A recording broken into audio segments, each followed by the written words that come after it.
Je pète les plombs aujourd'hui, je vous le dis. Assalamu alaikum, j'espère que Kouchi Labas. La personne que vous venez d'entendre, c'est une personne qui passe ses journées à insulter Allah, l'islam, le Coran, le prophète, alayhi salatu wassalam, qui fait des vidéos en disant tel musulman n'assume pas sa religion, etc. avec beaucoup de moqueries. Et aujourd'hui, c'est cette personne-là qui avoue devant tout le monde qu'elle pète les plombs. Plusieurs personnes m'ont demandé de répondre à cette personne, mais je pense que cette vidéo-là sera suffisante. Pourquoi? Parce que la vidéo parlera d'elle-même. Ces gens-là, c'est dur de les écouter. Ils insultent Allah Azza wa Jal. Ils sont grossiers. Mais sachez que ces gens-là, bien qu'ils insultent la religion toute la journée, eh bien la porte du repentir n'est pas fermée. Il ne faut pas se dire que ces gens-là, ils sont en enfer, etc. et tout. Non, la porte du repentir, elle est toujours possible et ne jamais se sentir à l'abri en disant « Eux, ils insultent Allah, moi, alhamdoulilah, je fais ma prière. » Le plus important, c'est comment tu finis, c'est pas comment tu commences. Et alhamdoulilah, je reçois plusieurs messages d'ex-apostats, des gens qui étaient apostats, qui insultaient l'islam, etc. et qui ont fait tauba, qui se sont repentis, qui ont regretté. Donc le conseil que je pourrais donner, c'est de ne pas débattre avec les apostats. Quel est l'objectif? Tu as en face de toi un apostat qui a de vraies ambiguïtés et c'est une personne qui veut vraiment discuter avec respect, etc. et tout, il n'y a aucun problème. Tu as les arguments, tu penses avoir les arguments, tu peux discuter avec cette personne-là. Par contre, d'aller discuter avec une catégorie d'apostats qui sont que dans l'insulte. C'est des gens, c'est pas permis de rester avec eux. Allah Azza wa Jal, il nous dit dans la sourate numéro 4, lorsque vous entendez qu'on renie les versets d'Allah et qu'on s'en raille, ne vous asseyez point avec ces gens-là.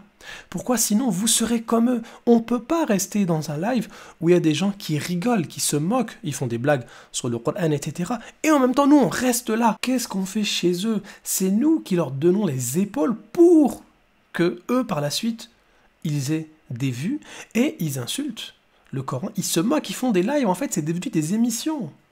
Les vidéos auxquelles je réponds de certains apostats, je choisis en majorité les apostats les moins grossiers, pas ceux qui vont venir avec des prétendus arguments. Je prends son argument, je le réfute. Stop, c'est tout. Mais on ne reste pas dans un live où les gens ils continuent, ils se moquent, etc. et tout. Et puis nous, on est comme eux finalement. Le verset nous dit on est comme eux. Donc la base, c'est de ne pas assister à leur live. Ou sinon, de prendre l'extrait où ils ont leur semblant d'argument, d'en faire une vidéo et de la réfuter. Mais ces gens-là, il ne faut pas les calculer, il ne faut pas les menacer, il ne faut pas leur donner l'heure. Lorsque tu vas parler, tu vas les insulter, ils vont prendre ça pour en faire des vidéos. Donc ces gens-là, ils ne veulent que le buzz. Ils parlent d'islam 10 heures par jour. 10 heures par jour, ces gens-là vont quitter l'islam, ou certains, c'est pas des apostats comme la personne ici, mais ils vont parler 10 heures par jour, c'est devenu un travail, ils sont rémunérés. Et quand on leur dit, mais vous avez rien d'autre à faire dans votre vie, vous n'avez pas d'amis, allez, je sais pas moi, jouer aux cartes, le domino, il y avait les jeux à l'ancienne, on jetait les cartes, et puis celui qui est plus proche du mur, c'est lui qui a gagné. Faites ça, c'est encore mieux. Et puis leur excuse, c'est non, parce que l'islam, c'est un danger, on veut protéger le droit des enfants, etc.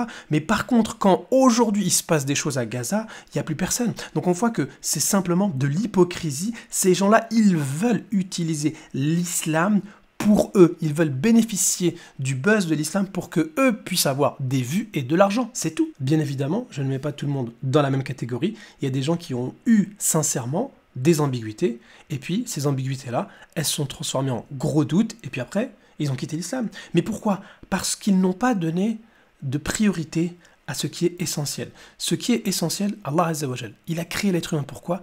Pour l'adorer, pour le connaître. Donc la priorité, c'est le tawhid. Ce n'est pas normal que pour beaucoup de gens, la ilaha illallah, ça veut dire que Allah c'est le créateur, ou Allah c'est le seul créateur.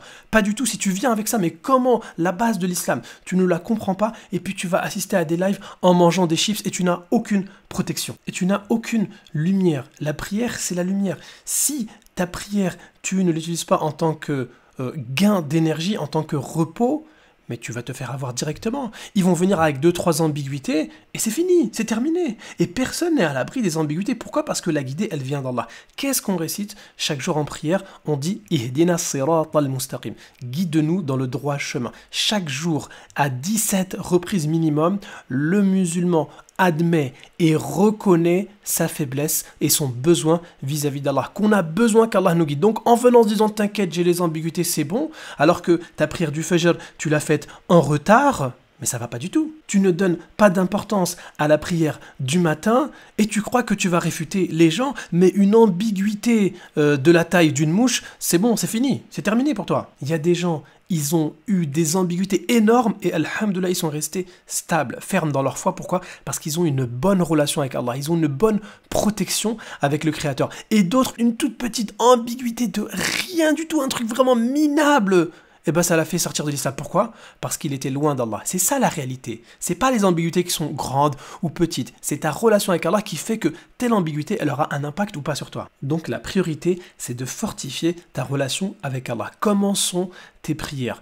Comment sont tes demandes de pardon? Comment est ta relation avec le Coran? Est-ce que tu t'es investi pour essayer de lire et de comprendre le Coran? Aujourd'hui, on a tellement d'outils qu'on n'a pas d'excuses. On n'a pas d'excuses pour lire le Coran correctement ou avec un minimum de tajwid, ou bien aussi de le méditer. On a accès à tout, donc on n'a aucune excuse. Mais si on ne donne pas de priorité à ce que Allah Azza wa Jal lui-même a donné comme priorité, à savoir son livre, par exemple le Coran, eh bien Allah Azza wa Jal, il ne va pas nous guider. Pourquoi? Parce qu'Allah, il a conditionné la guider par l'humilité. Allah Azza wa Jal, il nous oblige à dire « Iyyaka na'budu » c'est toi seul que nous adorons, « Wa iyyaka nasta'in » c'est de toi seul dont on cherche le secours. Si tu cherches ton secours en dehors de la puissance d'Allah, mais Allah Azza wa Jal, il ne va pas te guider. C'est pourquoi laissez ces gens-là, ils s'éteindront tout seuls. Oui, mais telle ambiguïté, comment ça se fait? Ne vous inquiétez pas, il y a des gens qui sont chargés pour ça. Il y a des gens qui répondent aux ambiguïtés. Moi, si j'ai une ambiguïté, je vais demander à quelqu'un qui connaît plus que moi, et vous verrez que, à force de demander à Allah Azza wa Jal la guider et la réponse, eh bien, on trouve une réponse satisfaisante et on en sort même une méditation incroyable.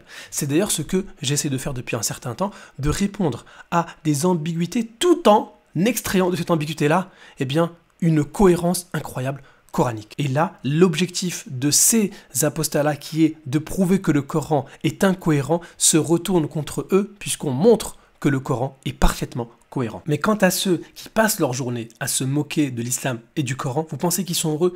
Ils sont tristes au fond de eux. Regardez cette personne-là, c'est, on peut dire, la chef des apostats, même si c'est pas une apostat, les gens sont autour d'elle. Et puis elle fait des lives et des vidéos tous les jours, t'assumes pas ta religion, etc. Et là, c'est elle aujourd'hui qui reconnaît qu'elle souffre énormément et qu'elle vit une vie pleine de gêne. Ceux qui nous font le plus chier en off et qui nous cassent le plus à essayer de nous discréditer, c'est pas les musulmans sunnites, hein. C'est des gens de la sphère apostat. Allez, c'est le moment que vous sachiez, que vraiment, vous sachiez que les menaces, on vous en parle, mais ceux qui me cassent le plus, c'est pas les musulmans qui me menacent, c'est des apostats qui sont censés être de notre côté. C'est eux qui me font chier tous les jours, c'est eux qui me rendent folle, c'est eux qui c'est à cause d'eux, si demain je vais aller voir un psy, c'est pas à cause de ceux qui me menacent de mort, eux je gère. Je gère parce que je sais l'expliquer. En revanche, expliquer des actes vindicatifs venant de gens que je soutiens à la base, ça je le comprends pas. Et ça ouais, ça me pèse. Oui, et vous étiez pas au courant, ça fait 1 an et demi les gars que je fais ça, ça fait plus d'1 an que c'est comme ça dans les coulisses. Oui, depuis... Plus d'1 an que c'est comme ça dans les coulisses, je pète les plombs aujourd'hui, je vous le dis.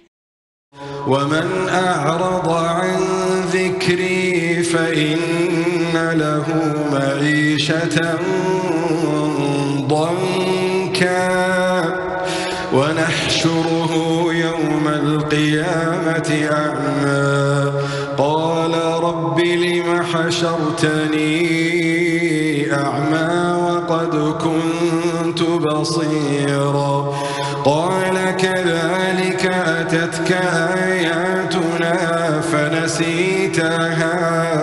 فنسيتها وكذلك اليوم تنسى